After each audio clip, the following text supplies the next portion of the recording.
ನಮಸ್ಕಾರ ವೀಕ್ಷಕರೇ. ರಾಜನ್ ತಿಮ್ಮಯ್ಯವ್ರ ಹತ್ರ ಶತ್ರುಗಳನ್ನು ಯಾವ ರೀತಿ ಮಿತ್ರಗಳನ್ನ ಮಾಡ್ಕೋಬೇಕು, ಇಲ್ಲ ನ್ಯೂಟ್ರಲ್ ಮಾಡ್ಕೋಬೇಕು, ಯಾರು ನಮ್ಮ ಮೇಲೆ ದ್ವೇಷನೆ ಮಾಡಬಾರ್ದು. ಇದಕ್ಕೆ ಸಂಬಂಧಪಟ್ಟಂತೆ ಏನಾದರೂ ವಿಚಾರ ಇಲ್ಲ ಏನಾದರೂ ಟಿಪ್ಸ್ಗಳು ಕೊಡ್ರಿ ಅಂತ ಹೇಳಿದ್ದೆ ನಾನು ಲಾಸ್ಟ್ ವಿಡಿಯೋದಲ್ಲಿ. ಕೆಲವು ಒಂದಷ್ಟು ಮೂಲಿಕೆಗಳನ್ನ ತಂದವ್ರೆ, ಅದಕ್ಕೆ ಸಂಬಂಧಪಟ್ಟಂತೆ ಇದು ಹೆಲ್ಪ್ ಆಗುತ್ತೆ ಅನ್ನೋ ವಿಚಾರ. ಡೈರೆಕ್ಟಾಗಿ ಈ ವಿಚಾರ ತೊಗೊಂಬನ್ನಿ. ಈ ಮೂಲಿಕೆಗಳು ಯಾವೆಲ್ಲ, ಅವುಗಳ ಹೆಸರುಗಳು ಕರೀರಿ, ಏನೆಲ್ಲ ಕೆಲಸಗಳಿಗೆ ಅದನ್ನು ಬಳಸ್ಬೋದು. ಅವರೇ ಮಾಡ್ಕೊಬೇಕು ನಮ್ಮ ವೀಕ್ಷಕರು ಅಂದರೆ ಯಾವ ರೀತಿ ತಿಳಿಸಿ. ಮೊದಲಿಗೆ ಎಲ್ಲ ವೀಕ್ಷಕ ಮಿತ್ರರಿಗೂ ನಮಸ್ಕಾರ. ಅರವಿಂದ್ ಸರ್, ಮುಂಚೆ ವಿಡಿಯೋದಲ್ಲಿ ನಾವು ಹೇಳ್ದಂತೆ, ನೀವೀಗ ತಿಳಿಸ್ತಂತೆ ಶತ್ರುಗಳನ್ನ ನಮ್ಮಂತೆ ಬರ್ದಂತೆ ನೋಡ್ಕೊಳ್ಳಿಕ್ಕೆ ಇಲ್ಲ ಮಿತ್ರರನ್ನಾಗಿ ಮಾಡ್ಕೊಳ್ಳಿಕ್ಕೆ ಅನುಕೂಲ ಆಗೋಂಥ ಮೂಲಿಕೆಗಳು ಎಲ್ಲ ಜನಗಳಿಗೆ ತಿಳಿದಿರ್ತಕ್ಕಂತೆ ತುಂಬ ಮೂಲಿಕೆಗಳು ಗೊತ್ತು. ನಮ್ಮ ಅಕ್ಕಪಕ್ಕದಲ್ಲೇ ಇದೆ, ಆದರೆ ಅದನ್ನು ಬಳಸೋ ವಿಧಾನ ಗೊತ್ತಿಲ್ಲ. ಎಲ್ಲ ನಮ್ಮ ಅಕ್ಕಪಕ್ಕದಲ್ಲೇ ಇದೆ, ಅದನ್ನು ಯಾವ ರೀತಿ ಬಳಸ್ಕೋಬೇಕು, ಅದು ವಿಧಾನ ಯಾವುದು ಗೊತ್ತಿಲ್ಲದೆ ಇರೋದ್ರಿಂದ ಅವ್ರು ಮಾಡ್ಕೊಳ್ಳಿಕ್ಕೆ ಕಷ್ಟ ಆಗ್ತಾ ಇದೆ. ಅದರಲ್ಲಿ ಇವತ್ತು ನಾನು ಕೆಲವೊಂದು ಮೂಲಿಕೆಗಳನ್ನ ನಮ್ಮ ವೀಕ್ಷಕರಿಗೆ ತೋರಿಸ್ಬೇಕಂತ ತಂದಿದ್ದೀನಿ. ಈಗ ಉತ್ರಾಣಿ ಇದರಲ್ಲಿ 3 ವಿಧ ಐತೆ. 3 ವಿಧ: ಬಿಳಿ ಉತ್ರಾಣಿ, ಕೆಂಪು ಉತ್ರಾಣಿ, ಕರಿ ಉತ್ರಾಣಿ. 3 ಕೂಡ ಆಯುರ್ವೇದದಲ್ಲೂ ಬಳಕೆ ಮಾಡ್ತಾರೆ, ನಮ್ಮ ಯಂತ್ರತಂತ್ರ ಪದ್ಧತಿನಲ್ಲಿ ಕೂಡ ಬಳಕೆ ಮಾಡ್ತೀವಿ. ಅದಕ್ಕೆ ಆದಂಥ ವಿಶೇಷವಾದ ಸ್ಥಾನಮಾನಗಳಿದೆ ಅದಕ್ಕೆ ಉತ್ರಾಣಿಕೆನಲ್ಲಿ. ಮಾಮೂಲಿ ಸ್ಥಳದಲ್ಲಿ ಬೆಳೆದಿರ್ತಕ್ಕಂಥ ಉತ್ರಾಣಿಗಿರೋ ಬೆಲೆ ಬೇರೆ, ಹುತ್ತದ ಮೇಲೆ ಬೆಳೆದಿರ್ತಕ್ಕಂಥ ಉತ್ರಾಣಿಗಿರ್ತಕ್ಕಂಥ ಶಕ್ತಿನೇ ಬೇರೆ. ಈಗ ಮೊದಲಿಗೆ ನಾವು ಕೆಂಪು ಉತ್ರಾಣಿನ ನಾವು ಈ ಯಂತ್ರಗಳಿಗೆ, ದೇವತೆಗಳ ಕೆಲಸಗಳಿಗೆ ಬಳಸ್ತೀವಿ. ನವಗ್ರಹಗಳ ಪೂಜಾ ಆರಾಧನೆ ಕೂಡ ಬಳಸ್ತೀವಿ ಕೆಂಪು ಉತ್ರಾಣಿನ. ಅದರಲ್ಲಿ ಇನ್ನೊಂದು ಬಿಳಿ ಉತ್ರಾಣಿ. ಅವೆರಡು ನೋಡ್ಲಿಕ್ಕೆ ಒಂದೇ ಥರ ಬರುತ್ತೆ, ಅದನ್ನು ಕಂಡುಹಿಡಿಬೋದು ಇದು ಉತ್ರಾಣಿ ಅಂತ. ಆದರೆ ಈಗ ನಾನು ಇಲ್ಲಿ ತಂದಿರತಕ್ಕಂಥದ್ದು ಇದು ಕರಿ ಉತ್ರಾಣಿ. ಇದ್ರ ಹೆಸರು ಕರಿ ಉತ್ರಾಣಿ ಅಂತ. ನಮಗೆ ಏನು ಈ ಕರಿ ಉತ್ರಾಣಿ ಅಂತ ಈ ಗಿಡ ಇದೆ, ಈ ಗಿಡನ ಅಮಾವಾಸ್ಯೆ ದಿವಸ ಇಲ್ಲ ಹುಣ್ಣಿಮೆ ದಿವಸ ಇಲ್ಲ ಪುಷ್ಯ ನಕ್ಷತ್ರ ರೇವತಿ ನಕ್ಷತ್ರದ ದಿವಸ ನಮ್ಮ ನೆರಳು ಇದ್ರ ಮೇಲೆ ಬೀಳದಂತೆ ಇದ್ರ ಹತ್ರ ಹೋಗಿ ಮೊದಲನೇ ದಿವಸ ಇದಕ್ಕೆ ಆವಾಹನೆ ಕೊಟ್ಟು ಬರಬೇಕು. ಏನು ಕೊಡಬೇಕು? ಗಿಡಕ್ಕೆ ಪೂಜೆ ಮಾಡಿ, ಅರ್ಶಿನ ಕುಂಕುಮ ಎಲ್ಲ ಇಟ್ಟು, ಗಂಧದ ಕಡ್ಡಿ ಹಚ್ಚಿ ಪೂಜೆ ಮಾಡಿ, ಇದ್ರ ಸುಳಿಗೊಂದು ದಾರ ಕಟ್ಟು ಬರಬೇಕು. ನಾನು ನಾಳೆ ಬಂದು ನಿನ್ನನ್ನು ಕರ್ಕೊಂಡು ಹೋಗ್ತೀನಿ ಅಂತ ಹೇಳಿ ಆಮಂತ್ರಣ ಕೊಟ್ಟು ಬಂದು, ನಾಳೆ ದಿವಸ ಸಂಜೆ ಗೋಧೂಳಿ ಲಗ್ನದಲ್ಲಿ ತಂದಂಥ ಮೂಲಿಕೆಗಳಿಗೆ ಶಕ್ತಿ ಜಾಸ್ತಿ ಇರುತ್ತೆ. ಏಕೆಂದರೆ ಯಾವುದೇ ಒಂದು ಗಿಡಮೂಲಿಕೆ ವನಸ್ಪತಿಗಳಿಗೆ ನಮ್ಮ ನೆರಳು ಅದ್ರ ಮೇಲೆ ಬೀಳಬಾರ್ದು, ಆ ಥರ ತರಬೇಕಾಗತ್ತೆ. ಇದನ್ನು ಗೋಧೂಳಿ ಲಗ್ನದಲ್ಲಿ ಸಂಜೆ ಹೋಗಿ ಇದಕ್ಕೆ ಮತ್ತೆ ಪೂಜೆ ಮಾಡಿ ಇದ್ರದ್ದು ಬೇರ್ ಸಮೇತ ಕಿತ್ತು ತರಬೇಕು. ಇದ್ರ ಬೇರ್ ಸಮೇತ ಕಿತ್ತು ತಂದು ಇದನ್ನ ನಾವು ಮನೆಯಲ್ಲಿ ಯಾರು ನಮಗೆ ಶತ್ರುಗಳು ಅಂತ ಅನ್ನಿಸ್ತಾ ಇದೆ, ಇಲ್ಲ ಸರ್ವಶತ್ರು ಇಲ್ಲ ಹಿತಶತ್ರು ಇಂಥವ್ರು ಅಂತ ಹೇಳಿ ಅದನ್ನ ಸಂಕಲ್ಪ ಮಾಡಿ ಈ ಗಿಡನ ಒಂದು ಅರ್ಶಿನ ಬಟ್ಟೆನಲ್ಲಿ ಕಟ್ಟಿ ನಮ್ಮ ದೇವ್ರ ಮನೆಯಲ್ಲಿಟ್ಟು ಪೂಜೆ ಮಾಡಿದ್ದೇ ಆದರೆ ಶತ್ರುಗಳು ಮಿತ್ರರಾಗ್ತಾರೆ. ಇದು ಬಂದು ಯಾವ ಥರ ಟೆಕ್ನಿಕ್, ಇದು ಯಾವ ಥರ ಕೆಲಸ ಮಾಡುತ್ತೆ, ಏನಾದ್ರದ್ದು ವಿಶೇಷ? ನಿಮಗೆ ಇನ್ನೂ ಒಂದು ಹೇಳ್ಬೇಕಂದ್ರೆ, ನಾನು 2 ಉತ್ರಾಣಿಕೆ ಹೇಳಿದೆ. ಆ ಉತ್ರಾಣಿಕೆನ ನಾವು ರಾಜ ವಶೀಕರಣಕ್ಕೆ ಬಳಸ್ತೀವಿ, ರಾಜ ಆಕರ್ಷಣೆಗೆ ಬಳಸ್ತೀವಿ. ಅಂದರೆ ಏನು ಹೇಳುತ್ತೆ, ಕೆಲವೊಂದು ಗ್ರಂಥದಲ್ಲಿ ಉತ್ತರಾಣಿ ಗಿಡ ತಂದು ಗಂಧ ತೇಯ್ದು ಹಣೆಗೆ ಧರಿಸೆ ರಾಜವಶ ಅಂತ ಹೇಳುತ್ತೆ. ಹುತ್ತದ ಮೇಲಿರುವ ಉತ್ತರಾಣಿ ತಂದು, ಅದು ಸ್ಪೆಷಲ್. ಯಾಕಂದರೆ ಸಾಮಾನ್ಯವಾಗಿ ಹುತ್ತದ ಮೇಲೆ ಆ ಥರ ಉತ್ತರಾಣಿ ಬೆಳೆಯೋದು ತುಂಬ ಅಪರೂಪ ಇರುತ್ತೆ. ಎಲ್ಲೋ ಕೆಲವು ಕಾಡುಗಳಲ್ಲಿ ಬೆಳೆದಿರ್ಬೋದೇನೋ, ಹುಡ್ಕೋಕ್ಕೆ ಕಷ್ಟ. ಅದನ್ನು ಬೇಕಾದ್ರೆ ಪರೀಕ್ಷೆ ಮಾಡಬೇಕು ಅಂದರೆ ಯಾರು ಬೇಕಾದರೂ ಪರೀಕ್ಷೆ ಮಾಡ್ಬೋದು. ನಾಳೆ 3ನೇ ತಾರೀಕು ಬರ್ತಕ್ಕಂಥ ಹೋಳಿ ಹುಣ್ಣಿಮೆ, ಪೌರ್ಣಮಿ, ಅವತ್ತು ಹುತ್ತದ ಮೇಲೆ ಬೆಳೆದಿರತಕ್ಕಂಥ ಉತ್ತರಾಣಿ ಕಿತ್ತು ತಂದು ಅದನ್ನು ಗಂಧ ತೇಯ್ದು, ಯಾರು ನಿಮಗೆ ಶತ್ರುಗಳಾಗಿರ್ತಾನೆ, ಮುಖಾಮುಖಿನೇ ಶತ್ರುಗಳಾಗಿರ್ತಾನೆ, ಆ ತೇಯ್ದಂಥ ಗಂಧನ ಆ ವ್ಯಕ್ತಿಯ ಬಲಭುಜಕ್ಕೆ ಸಾರೋದ್ರೆ ಲೇಪನ ಮಾಡಿದ್ರೆ ಸವರಿದ್ರೆ ಕ್ಷಣ ಮಾತ್ರದಲ್ಲಿ ನಿಮ್ಮ ವಶವಾಗ್ತಾನೆ. ಆ ದ್ವೇಷ ಹೋಗ್ಬಿಡುತ್ತೆ. ಹೌದು, ಹ್ಮ್ ಹ್ಮ್ ಇದನ್ನ ರಾಜ ಆಕರ್ಷಣೆ ಅಂತ ಕರಿತೀವಿ ನಾವು. ಇದು ಆಕರ್ಷಣೆಗೆ ಮಾತ್ರ, ಆ ಕ್ಷಣ ಮಾತ್ರದಲ್ಲಿ ನಿಮ್ಮ ಕೆಲಸ ಮಾಡ್ಕೊಂಡು ಆಚೆಗೆ ಬರಲಿಕ್ಕೆ. ಆ ಕ್ಷಣಕ್ಕೆ ಫ್ಯೂಚರಲ್ಲಿ ಇಲ್ಲ, ಫ್ಯೂಚರ್ಗೆ ಅದು ಹಂಗೆ ಕಂಟಿನ್ಯೂ ಆಗುತ್ತೆ, ಕಂಟಿನ್ಯೂ ಆಗುತ್ತೆ. ಅವ್ನ ದ್ವೇಷ ಕಳಿಯುತ್ತೆ. ಅಂದ್ರೆ ಅಷ್ಟು ಕ್ಲೋಸ್ ಆಗಿ ಮತ್ತೆ ಯಾಕೆ ಅವತ್ತು ಹೇಳಿದ ರೀತಿ ಆಳವಾಗಿ ನನ್ನ ಜೊತೆ ಬೆರ್ತಿಲ್ಲ ಅಂತ ಕೇಳಬಾರ್ದು. ಇರೋ ದ್ವೇಷ ಕಳಿಯುತ್ತೆ, ಆಕರ್ಷಣೆ ಆಗ್ತಾರೆ. ಇದು ವನಮೂಲಿಕೆಯಲ್ಲಿರ್ತಕ್ಕಂಥ ಆಕರ್ಷಣಾ ವಿದ್ಯೆ. ಸೊ ಅದರಲ್ಲಿ ಏನಾದರೂ ಮಂತ್ರ ಬೇರೆ ಇನ್ನೇನಾದರೂ ಇದೆಯಾ, ಇಲ್ಲ ಬರೀ ಅಷ್ಟು ಮಾಡಿದ್ರೆ ಸಾಕು? ಅಷ್ಟೇ ಮಾಡಿದ್ರೆ ಸಾಕು. ಅದಕ್ಕೋಸ್ಕರನೇ ನಾವು ಸಿದ್ಧಿ ನಕ್ಷತ್ರಗಳನ್ನ ಕೊಡ್ತೀವಿ. ಬೇರೆ ದಿನದಲ್ಲಿ ತರೋದಾದರೆ ವನಸ್ಪತಿ ಮಂತ್ರಗಳನ್ನ ಹೇಳ್ಬೇಕಾಗತ್ತೆ. ಯಾವುದೇ ಬೇರೆ ನಕ್ಷತ್ರಗಳಲ್ಲಿ ಬೇರೆ ದಿನಗಳಲ್ಲಿ ತಂದಿದ್ದಾದರೆ ಆ ಪೂಜೆ ಮಾಡೋ ವಿಧಾನ ಮತ್ತು ಅದಕ್ಕೆ ಹೇಳ್ತಕ್ಕಂಥ ಮಂತ್ರಗಳು ಬೇರೆ ಬೇರೆ ಇರುತ್ತೆ. ಅದನ್ನು ನಾವು ಪಠಣ ಮಾಡ್ಕೊಂಡು ತರಬೇಕಾಗತ್ತೆ. ನಿಮಗೆ ಸಿದ್ಧಿ ನಕ್ಷತ್ರದಲ್ಲೇ ಮಾಡೋ ಪೂಜೆ ಕೆಲಸ ಆಗಿರೋದ್ರಿಂದ ಯಾವುದೇ ಮಂತ್ರಗಳ ಅವಶ್ಯಕತೆ ಇರೋದಿಲ್ಲ.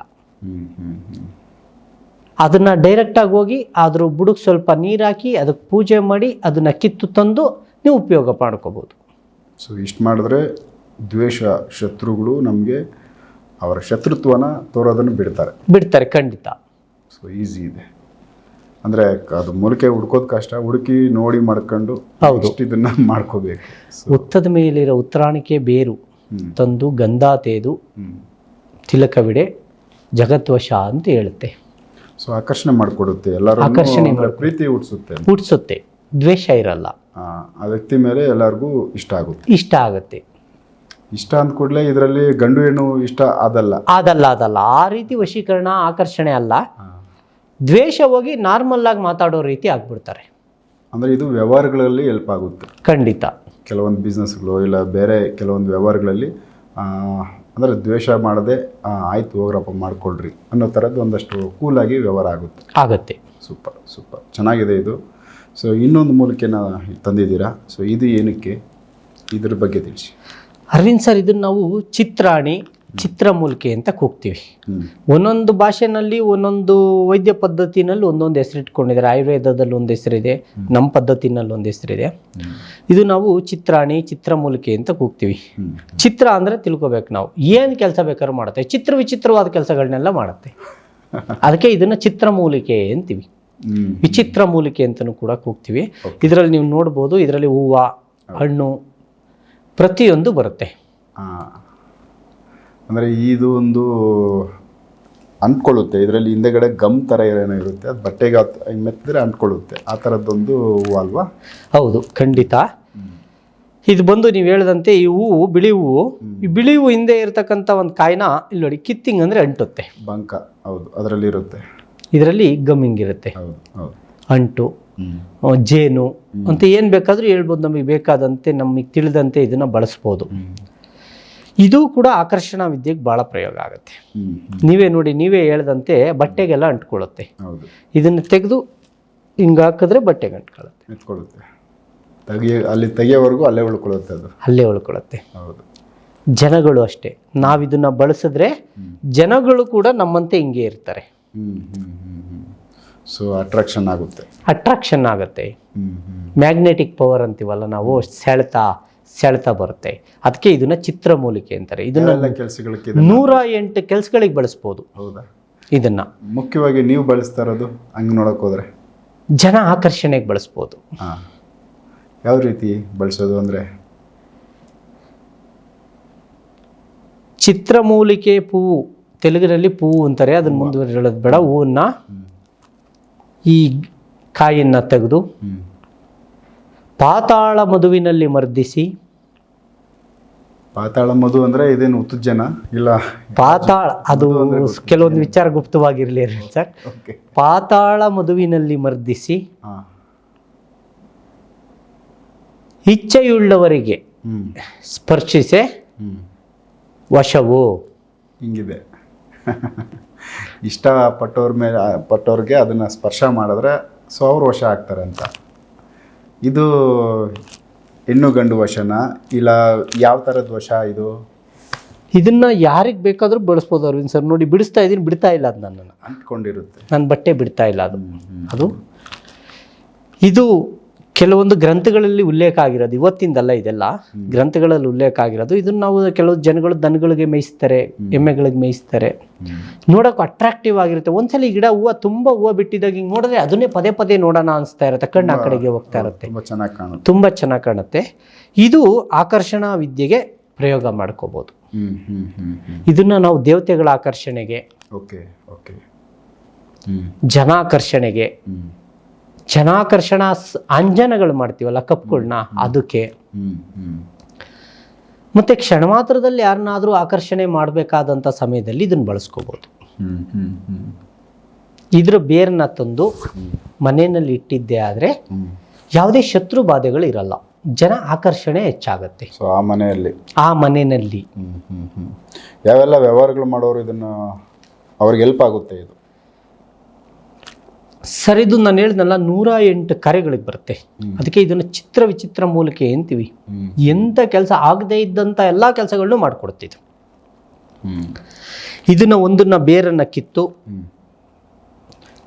ಪುಷ್ಯ ನಕ್ಷತ್ರದ ದಿವಸ ಕಿತ್ತು ತಂದು ನಮ್ಮ ಉಂಗುರಕ್ಕೋ ಇಲ್ಲ ನಮ್ಮ ಕೊರಳಲ್ಲಾಗ್ತಕ್ಕಂಥ ತಾಯ್ತಿಗೋ ಇಲ್ಲ ಒಂದು ರಟ್ಟೆ ಬಳೆಗೋ ಇದನ್ನ ಸೇರಿಸಿ, ಇದ್ರ ಜೊತೆ ಇನ್ನೂ ಒಂದು ಬಳ್ಳಿ ಬರುತ್ತೆ, ದಾಗಡಿ ಬಳ್ಳಿ ಅಂತ ಎಲ್ಲರೂ ಕೇಳಿರ್ತೀರಿ. ಆ ದಾಗಡಿ ಬಳ್ಳಿನ ತಂದು ತಾಯ್ತದಲ್ಲಿ ಬೆರೆಸಿ ಹಾಕಿ ನಾವು ಭದ್ರಪಡಿಸಿ ಇಟ್ಕೊಂಡಿದ್ದೆ ಆದ್ರೆ ಅಗ್ನಿ ಭಯ, ಚೋರ ಭಯ, ಮೃಗ ಭಯ, ಯಾವುದೇ ಭಯಗಳು ಇರಲ್ಲ, ಭಯ ನಿವಾರಣೆ ಆಗುತ್ತೆ. ಸೊ ದಾಗಡಿ ಬಳ್ಳಿನೂ ಪವರ್ಫುಲ್, ತುಂಬಾನೇ ಪವರ್ಫುಲ್. ಇವೆರಡನ್ನು ಬೆರೆಸಿ ರಸ ಬೆರೆಸೋದಾ ಇಲ್ಲ ಅದ್ರ ಬೇರ್ಗಳನ್ನ ಬೆರೆಸಿ, ಈ ಬೇರು ಮತ್ತೆ ಆ ಬೇರ್ನ ಎರಡನ್ನೂ ಕೂಡ ಬೇರನ್ನ ಕಿತ್ತು ತಂದು ಅದನ್ನ ಇದ್ರ ಜೊತೆಲಿಟ್ಟು ಬಂಧನ ಮಾಡಿ ನಮ್ಮ ಹತ್ರ ಇಟ್ಕೊಂಡ್ರೆ ಅಂದ್ರೆ ಭೀಮಂಗ್ ಬಂದಿದ್ ಬಲ ಬರುತ್ತೆ. ಸೊ ಅಷ್ಟು ಪವರ್ ಇರುತ್ತೆ, ಶಕ್ತಿ. ಸೊ ಅಂದ್ರೆ ನಮ್ಗೆ ಆ ಶಕ್ತಿ ಅಷ್ಟು ತೂಕ ಎತ್ತಷ್ಟು ಬರೋದಿಲ್ಲ ಅಂತ ಅನ್ನೋ ತರ ಅಲ್ಲ, ಬಟ್ ಆ ತರ ಮಾನಸಿಕ ಶಕ್ತಿ ಬಲ, ಮಾನಸಿಕ ಬಲ, ಧೈರ್ಯ ಬರುತ್ತೆ. ಜೊತೆಗೆ ಯಾವುದೇ ಇನ್ನೊಂದು ವಿಚಾರ, ಗುಪ್ತ ವಿಚಾರ ತಿಳಿಸ್ಬೇಕಂದ್ರೆ, ಯಾವ ಮನೆಯಲ್ಲಿ ಇವೆರಡೂ ಬೇರುಗಳನ್ನ ಬೆರೆಸಿ ಒಟ್ಟಿಗೆ ಪ್ರಯೋಗ ಮಾಡಿ ಹೊಸ ಮನೆ ಗೃಹ ಪ್ರವೇಶ ಮಾಡುವಂಥ ಸಮಯದಲ್ಲಿ, ಇಲ್ಲ ಮನೆಗೆ ನೆಲ ಹಾಸು ಹಾಕುವಂಥ ಸಮಯದಲ್ಲಿ, ಇಲ್ಲ ದೇವಾಲಯಗಳಲ್ಲಿ ಇವೆರಡನ್ನು ಬೆರೆಸಿ ಪ್ರಯೋಗ ಮಾಡಿ ಅಲ್ಲಿ ಬಂಧನ ಮಾಡಿದ್ದೆ ಆದ್ರೆ ಆ ಮನೆಗೆ ಚೋರ ಭಯ ಇರಲ್ಲ, ಅಂದ್ರೆ ಕಳ್ಳತನವಾಗೋದಿಲ್ಲ ಅಲ್ಲಿ. ಓಕೆ, ಸೊ ಇದು ಅವಾಯ್ಡ್ ಮಾಡಿಸುತ್ತಾ? ಖಂಡಿತ. ಯಾವುದೇ ಮೃಗಾದಿ ವಿಷ ಜಂತುಗಳು ಕೂಡ ಅಲ್ಲಿಗೆ ಬರೋದಿಲ್ಲ, ಯಾವುದೇ ಚೋರರು ಕೂಡ ಅಲ್ಲಿಗೆ ಬರೋದಿಲ್ಲ. ಇದಕ್ಕೇನು ಟೈಮ್ ಲಿಮಿಟ್ ಇರುತ್ತಾ? ಇಷ್ಟು ವರ್ಷದವರೆಗೂ, ಅದಾದ್ಮೇಲೆ ಅದರದ್ದು ಶಕ್ತಿ ಕಮ್ಮಿ ಆಗುತ್ತೆ, ಈ ಥರ ಏನಾದರೂ ಹೇಳ್ಬೋದಾ? ಅದು ಒಳಗಡೆ ಎಲ್ಲಿವರೆಗೂ ನಾಶ ಆಗದಂತೆ, ಯಾವುದೇ ತೊಂದರೆ ಆಗದಂತೆ ಇರುತ್ತೆ ಅಲ್ಲಿವರೆಗೂ ಅದರ ಆಯಸ್ಸು ಇರುತ್ತೆ. ಯಾವುದೇ ವನಸ್ಪತಿಗಳಿಗೆ ಆಯಸ್ಸಿಲ್ಲ, ಇಷ್ಟಕ್ಕೆ ಮುಗಿಯುತ್ತೆ ಅದರ ಆಯಸ್ಸು ಅಂತ ಇಲ್ಲ. ಕೆಲವೊಂದು ಏನ್ ಹೇಳ್ತೀವಿ ನಾವು ಮೈಲಿಗೆ ಅಂತ ಏನ್ ಹೇಳ್ತೀವಿ, ಆ ಸಂದರ್ಭದಲ್ಲಿ ಹಾಳಾಗ್ಬೋದು. ಆದ್ರೆ ಇದನ್ನ ನಾವು ಭೂಮಿ ಒಳಗಡೆ ಹಾಕಿ ಮುಚ್ಚೋದ್ರಿಂದ, ಭೂಮಿ ಮನೆ ಒಳಗಡೆ ಹಾಕಿ ಇದನ್ನ ಕ್ಲೋಸ್ ಮಾಡೋದ್ರಿಂದ ಅದಕ್ಕೆ ಯಾವುದೇ ತೊಂದರೆ ಆಗೋದಿಲ್ಲ, ಸೇಫ್ಟಿ ಇರುತ್ತೆ. ಮನೆಯ ದೇವ ಮೂಲೆಯಲ್ಲಿ, ಮನೆಯ ಈಶಾನ್ಯ ಮೂಲೆಯಲ್ಲಿ ಇದನ್ನ ಹಾಕಿ ಬಂಧನ ಮಾಡಿ ಒಳಗಡೆ ಇಡೋದ್ರಿಂದ ಯಾವುದೇ ಚೋರ ಭಯ ಇರಲ್ಲ, ಕಳ್ಳತನ ಆಗೋದಿಲ್ಲ. ಇದನ್ನ ನಾನು ಖಂಡಿತವಾಗಿ ಹೇಳ್ತೀನಿ, ಯಾಕೆಂದ್ರೆ ನಾನು ತುಂಬಾ ಕಡೆ ನೋಡಿ, ಯಾರು ಬೇಕಾದ್ರೂ ಅವರಿಗೆ ಇದ್ರ ಬಗ್ಗೆ ಗೊತ್ತಿದ್ರೆ, ಇದನ್ನ ಬಳಸೋ ವಿಧಾನ ಗೊತ್ತಿದ್ರೆ ತನ್ನ ಮನೇಲಿ ಇಟ್ಕೋಬಹುದು. ನಾವು ಕೆಲವೊಂದು ಗಿಡಮೂಲಿಕೆಗಳನ್ನ ಮನೆ ವಸ್ತುನ ಮೇಲ್ಗಡೆ ಕಟ್ತೀವಿ, ಅಂಕೋಲೆ ಕಡ್ಡಿ, ಈ ಲೋಳೆ ಸರ, ಅಲೋವೆರಾ ಅಂತ ಏನು ಅದನ್ನ ಕಟ್ತೀವಿ, ಅದಕ್ಕಿಂತ ಹೆಚ್ಚು ಶಕ್ತಿಶಾಲಿ, ಹೆಚ್ಚು ಮಹತ್ವ ಉಳ್ಳವಿವೆಲ್ಲ. Okay okay. ಸೊ ಹೆಂಗಿದು ಬಳಸಬೇಕು ನಾವು? ನೀವು ಹೇಳಿದ ಲೆಕ್ಕಕ್ಕೆ ನಮಗೆ ನಮ್ಮ ತಲೆನಲ್ಲಿ ಏನಾಗುತ್ತೆ, ಈಶಾನ್ಯ ಮೂಲೆನೋ ಇಲ್ಲ ದೇವ ಮೂಲೆನೋ ತೊಗೊಂಡೋಗಿ ಅಲ್ಲಿ ಹಾಕಿಬಿಟ್ಟು ಅದನ್ನು ಕ್ಲೋಸ್ ಮಾಡಿಬಿಡೋದು, ಇಲ್ಲ ಅಲ್ಲಿ ಮುಚ್ಚಿ ಇಟ್ಬಿಡೋದು, ಹಿಂಗೆ ಮಾಡಿದ್ರೆ ಆಗುತ್ತಾ? ಇಲ್ಲ ಅದನ್ನು ಪದ್ಧತಿ ಇದೆಯಾ? ಅದನ್ನ ಕಿತ್ತು ತರುವಂಥ ಸಮಯ, ಅದನ್ನ ಕೀಳ್ತಕ್ಕಂಥ ಸಮಯದಲ್ಲಿ ಮಾಡ್ತಕ್ಕಂಥ ಪೂಜಾ ವಿಧಾನ ನೋಡಿಕೊಂಡು ತಗೊಂಬಂದು ಮನೆಯಲ್ಲಿ ದೈವ ಮೂಲೆಯಲ್ಲಿ, ಈಶಾನ್ಯ ಮೂಲೆಯಲ್ಲಿ ಒಂದು ಸ್ವಲ್ಪ ಭಾಗ ಗುಳಿ ತೆಗೆದು ಅದರೊಳಭಾಗಕ್ಕೆ ಸ್ವಲ್ಪ ಗೋಮೂತ್ರ ಹಾಕಿ, ಸ್ವಲ್ಪ ಹಾಲು, ಅರ್ಶಿನ ಕುಂಕುಮ ಎಲ್ಲ ಇಟ್ಟು ಪೂಜೆ ಮಾಡಿ, ಆ ನಂತರ ಅದ್ರ ಒಳಭಾಗದಲ್ಲಿ ಇದನ್ನ ಇಟ್ಟು ಬಂಧನ ಮಾಡಬೇಕು, ಮುಚ್ಚಬೇಕು. ಸೊ ಬಂಧನ ಮಾಡೋದು ಅಂತ ಹೇಳ್ತಾ ಇದ್ದೀರಾ, ಅದನ್ನು ಮುಚ್ಚೋದಾ ಇಲ್ಲ ಬಂಧನ ಅಂದ್ರೆ ಬೇರೆ ವಿಧಾನ? ಅಂದ್ರೆ ಅದನ್ನ ಕಿತ್ತು ತರುವಂಥ ಸಮಯದಲ್ಲಿ ಅದಕ್ಕೆ ಆಹ್ವಾನ ಕೊಟ್ಟಿರ್ತೀವಿ, ನೀನು ಬಂದು ನನ್ನ ಮನೆಯಲ್ಲಿ ಈ ಥರ ಕೆಲಸ ಮಾಡಬೇಕು, ನೀನು ಬಾ ಅಂತ ಮುಂಚೆ ತಿಳಿಸ್ದಂಗೆ. ಅದಾದ ನಂತರ ಅದನ್ನು ಗೋಧುಳಿ ಲಗ್ನದಲ್ಲಿ ಹೋಗಿ ಅಲ್ಲೂ ಕೂಡ ಪೂಜೆ ಮಾಡಿ ಕಿತ್ತು ತಂದು ಇಲ್ಲಿ ನಾನು ಹೇಳಿದ ರೀತಿ ಮನೆಯಲ್ಲಿ ಇಟ್ಟು ಪೂಜೆ ಮಾಡಿ, ಆ ನಂತರ ಅದಕ್ಕೆ ಯಾವುದೇ ರೀತಿಯಾದಂಥ ಮುಂದಕ್ಕೆ ತೊಂದರೆ ಆಗದಿಲ್ದಂಗೆ, ಅಂದರೆ ಡೈರೆಕ್ಟ್ ಅದ್ರ ಮೇಲೆ ಮಳ್ಳು ಎಲ್ಲ ಹಾಕ್ಬಾರ್ದು, ಸಿಮೆಂಟ್ ಎಲ್ಲ ಹಾಕಿ ಮುಚ್ಚಬಾರ್ದು. ಓಕೆ. ಇದಕ್ಕೆ ರಕ್ಷಣೆ ಇರೋ ರೀತಿ ಒಂದು ತಾಮ್ರದ ತಮ್ಗೆನಲ್ಲೋ ಒಂದು ಮಣ್ಣಿನ ಮಡಕೆನಲ್ಲೋ ಇದನ್ನ ಅದ್ರೊಳಗಡೆ ಹಾಕಿ ಅದನ್ನ ಕಟ್ಟಿ ಕ್ಲೋಸ್ ಮಾಡಿ ಆ ಬಾಕ್ಸ್ನ, ಅದನ್ನ ಆನಂತರ ಅಲ್ಲಿ ಒಳಗಡೆ ಇಟ್ಟು ಮುಚ್ಚಬೇಕು. ಸೊ ಈ ಥರ. ಹೌದು, ಆಗ ಈ ಮೂಲಿಕೆ ಹಾಳಾಗೋದಿಲ್ಲ. ಸೊ ಈ ಮೂಲಿಕೆನ ಹಾಳು ಮಾಡಬಾರ್ದು. ಹೌದು. ಓಕೆ. ಸೊ ಈ ಒಂದಷ್ಟು ವನಮೂಲಿಕೆಗಳು ಪ್ರಕೃತಿನಲ್ಲೇ ಕೆಲವೊಂದಷ್ಟು ಶಕ್ತಿ ನಮಗೆ ಗೊತ್ತಿಲ್ಲದೆ ಇರೋ ಶಕ್ತಿ ಇದೆ. ಅವುಗಳ ಬಗ್ಗೆ ನೀವು ಆಲ್ರೆಡಿ ಬಳಸ್ತಾ ಇದ್ದೀರಿ ಈ ಥರ ಮೂಲಿಕೆಗಳನ್ನ. ಸೊ ಇವುಗಳ ಮಾಹಿತಿ ನಮ್ಮ ವೀಕ್ಷಕರ ಗಮನಕ್ಕೆ ತೊಗೊಂಬಂದಿದ್ದೀರಾ. ಸಾಧ್ಯವಾದರೆ ಇದನ್ನು ಗೊತ್ತಿರೋರು ಬಳಸ್ಕೊಳ್ಳಿ. ಖಂಡಿತ. ಯಾರಾದರೂ ಪಂಡಿತರುಗಳಿದ್ರೆ ಏನು ನಾವು ಈ ಚಿತ್ರಮೂಲಿಕೆ ಅಂತ ಹೇಳ್ತೀವಿ, ಇದನ್ನ ಪ್ರತಿಯೊಂದು ಬಾಲಗ್ರಹ ಯಂತ್ರ ಆಗ್ಬೋದು, ಭೀತಿ ಭಯಂತ್ರ ಆಗ್ಬೋದು, ಪ್ರತಿಯೊಂದು ಯಾವುದೇ ಯಂತ್ರಗಳಿಗಾಗಲಿ 108 ಕೆಲಸಗಳಿಗೆ ಈ ಚಿತ್ರಮೂಲಿಕೆನ ಬಳಸ್ಬೋದು. ಅಂದರೆ ಆ ಉದ್ದೇಶ ಏನಕ್ಕೆ ಬಳಸ್ತಾ ಇದೀವಿ ಅದನ್ನು ಅದಕ್ಕೆ ತಿಳಿಸ್ಬೇಕು ನಾವು. ಸೊ ಆವಾಗ ಅದಕ್ಕೆ ಸಂಬಂಧಪಟ್ಟಂತೆ ಕೆಲಸ ಮಾಡುತ್ತೆ. ಸೊ ಅದಕ್ಕೆ ಜೀವ ಇದೆ. ಖಂಡಿತ. ಸೊ ಅದು ಹೇಳಿದ್ದನ್ನು ಕೇಳ್ತದೆ ಅಂತ ಆಯಿತು. ಇದು ಸ್ಪೆಷಲಿ ನೀವು ಹೇಳಿದ್ದು ಈ ಶತ್ರುಗಳಿಗೆ ಸಂಬಂಧಪಟ್ಟಂತೆ. ಹೌದು. ಯಾರಾದರೂ ದ್ವೇಷ ಮಾಡ್ತಾ ಇದ್ರೆ ಅವರನ್ನು ಇಲ್ಲ ಮಿತ್ರರು ಮಾಡ್ಕೋಬೇಕು, ಇಲ್ಲ ನ್ಯೂಟ್ರಲ್ ಮಾಡ್ಕೊಬೇಕು, ಇಲ್ಲ ಶತ್ರುತ್ವ ಇರಬಾರ್ದು. ಸೊ ಇದಕ್ಕೋಸ್ಕರ ಈ 2 ಮೂಲಿಕೆಗಳ ಬಗ್ಗೆ ಮಾಹಿತಿ ಕೊಡಿ. ನಾನು ತಿಳಿಸಿದಂತೆ ಏನಿದು ನಾವು ಹೇಳಿದ್ವಿ, ಕರಿ ಉತ್ತರಾಣಿಕೆನ ಕಿತ್ತು ತಂದು ಆ ಸಮೂಲ ಸಮೇತ ಅಂದರೆ ಬೇರ್ ಸಮೇತ ಅದನ್ನ ಪೂಜೆ ಮಾಡಿ ಅರ್ಶನದ ಬಟ್ಟೆನಲ್ಲಿ ಕಟ್ಟಿ ಅದನ್ನ ದೇವ್ರ ಮನೆಯಲ್ಲಿಟ್ಟು ಪೂಜೆ ಮಾಡಬೇಕು. ಬೇರು ಗಿಡ ಪೂರ ಇಲ್ಲ, ಬರೀ ಬೇರು ತಂದ್ರೂ ತೊಂದರೆ ಇಲ್ಲ, ಕೆಲಸ ಮಾಡುತ್ತೆ. ಸೂಪರ್. ಓಕೆ. ಸೊ ವೀಕ್ಷಕರಿಗೊಂದಷ್ಟು ಮೂಲಿಕೆಗಳಿಗೆ ಸಂಬಂಧಪಟ್ಟಂತೆ ಸ್ಪೆಷಲಿ ಶತ್ರುಗಳಿಗೆ ನಮ್ಮನ್ನು ಅವರು ದ್ವೇಷ ಮಾಡೋದನ್ನು ಬಿಡಬೇಕು, ಇಲ್ಲಾಂದರೆ ಅವರು ನಮ್ಗೆ ವಾಪಸ್ಸು ಮಿತ್ರರಾಗಬೇಕು. ಕೆಲವೊಂದು ವ್ಯವಹಾರಸ್ಥರಿಗೆ, ಬಿಸ್ನೆಸ್ ಮಾಡೋರಿಗೆ ಈ ಥರದ್ದೊಂದಷ್ಟು ಸಮಸ್ಯೆಗಳು ಶತ್ರುಗಳಿಗೆ ಬಾಧೆ ಹೆಚ್ಚಾಗಿರುತ್ತೆ, ಅವ್ರಿಗೆ ಇದು ಹೆಲ್ಪ್ ಆಗ್ಬೋದು. ಸೊ ತಾವೇ ಮಾಡ್ಕೊಳ್ಳೋದಕ್ಕೆ ಏನು ಬೇಕೋ ಅದ್ರ ಬಗ್ಗೆ ಎಲ್ಲ ಡೀಟೇಲ್ ಕೊಟ್ಟವ್ರೆ. ಇಲ್ಲ ಇದರಲ್ಲಿ ನಮ್ಗೆ ಯಾಕೋ ಗೊತ್ತಾಗ್ತಾ ಇಲ್ಲ ಅಂದರೆ ಡೈರೆಕ್ಟ್ ನೀವು ಫೋನ್ ಹಚ್ಚಿದ್ರೆ ಅವರು ಅದ್ರ ಬಗ್ಗೆ ಮಾಹಿತಿ ಕೊಡ್ತಾರೆ, ಇಲ್ಲ ಬೇರೆ ಮಾರ್ಗಗಳು ತಿಳಿಸ್ತಾರೆ. ನೆಕ್ಸ್ಟ್ ಇನ್ನೂ ಬೇರೆ ವಿಚಾರಗಳನ್ನ ರಾಜನ್ ತಿಮ್ಮಯ್ಯ ಜೊತೆ ಮಾತಾಡ್ತಾ ಹೋಗ್ತೀನಿ. ಎಪಿಸೋಡ್ ನೋಡ್ತಾ ಹೋಗಿ. ನಮಸ್ಕಾರ ವೀಕ್ಷಕರೇ.